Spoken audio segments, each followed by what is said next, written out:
पप्पू यादव के झूठे फसाई के जनता से कही बेईमानी रे।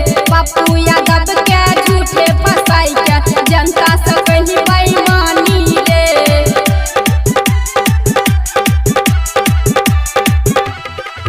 हेरे जनता के बेवकूफ बनाबै छी, नीतीश तू जनता के बेवकूफ बनाबै छी। हेरे पप्पू यादव संग खेला तू के जनता पर घात तू कैलही रे। हेरे जनता पर घात तू कैलही रे। सैकड़ों एम्बुलेंस छुपा के फते गरीब के मारली रे। सैकड़ों एम्बुलेंस छुपा के फते गरीब के मारली रे। सैकड़ों एम्बुलेंस छुपा के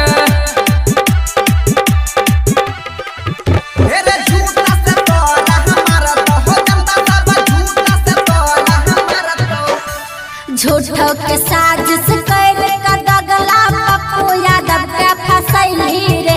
हेरे पप्पू यादव के फसैली रे। चलतो न तो हर एको बहाना इज्जत अपन बचाइले रे। चलतो न तो